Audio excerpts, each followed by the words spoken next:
Hello বন্ধুরা, তোমরা কেমন আছো? আমি ভালো আছি। দেখো, পুজো তো চলে আসলো। পুজোয় মানুষ জামা কাপড় মার্কেটিং করে, আর আমি মার্কেটিং করছি ঘরের জিনিসপত্র। তা আজকে চলে এলাম।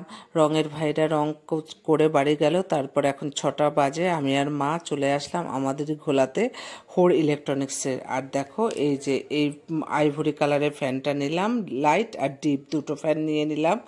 এই দাদাটা প্যাকিং করছে, দেখো।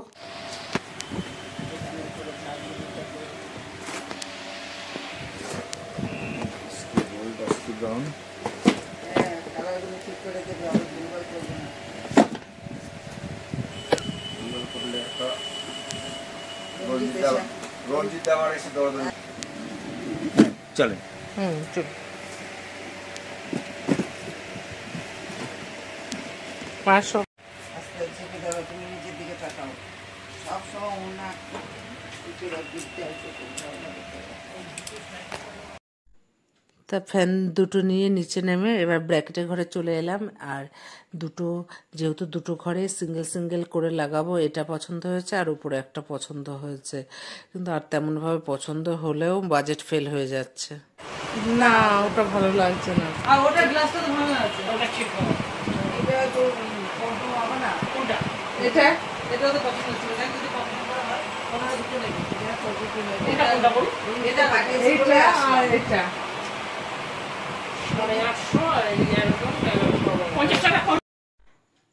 তা হোড়ের থেকে ফ্যান দুটোই নিলাম। ব্র্যাকেটগুলো যেগুলো পছন্দ হয়েছে না, সেগুলো এতটাই দাম, তা বাজেট ফেল হয়ে যাচ্ছে। এমনি সব কিছু কিনতে হচ্ছে, আবার নতুন ঘর করে সংসার পাততে হচ্ছে, যার জন্য আর ওখান থেকে না নিয়ে পাশে একটা দোকান আছে দোতলা, ওখানে চলে এলাম। তা এই দোকানটাও আমাদের ঘোলাতেই, হোড়ের পাশে শ্রী হোম ডেকোর বলে একটা দোকান দোতলায়। তা এখানে বেশ লাইটের অনেক ভ্যারাইটি দেখাচ্ছে। তা দেখছি, কিন্তু এখানেও সেম বাজেটের মধ্যে আসছে না। তা আরও তো অনেক কিছু কেনার বাকি, যা কিনছি সবই তোমাদের সাথে শেয়ার করছি। তা যাই হোক, একটা একটু দামি নিলাম আর একটা একটু কমে নিলাম। মানে একটা প্রায় 1050 টাকা নিল, আর একটা 850। আর এদিকে ঝাড়গুলো দেখে মার খুব, আবার একটা ঝাড়ের পছন্দ হলো। মানে মায়ের পছন্দ বলতে, মায়ের একটা খুব ঝাড়ের শখ ছিল। আমি বললাম আচ্ছা থাক, কটা দিন যাক মা, আমি মাস 6 বাদে তোমার একটা ঝাড় কিনে দেবো। তা যাই হোক, এই যে প্যাকিং করছে আমাদের জিনিসগুলো, এই যে চেয়ারে রাখছে। তোমাদের থ্যাংক ইউ দাদা। হ্যাঁ, কালকে আসবো দুপুরবেলায়। তা যে ব্র্যাকেটগুলো কিনলাম, আর মাকে বললাম আগে গিয়ে নিচে নেমে দাঁড়াও ফ্যান দুটো নিয়ে।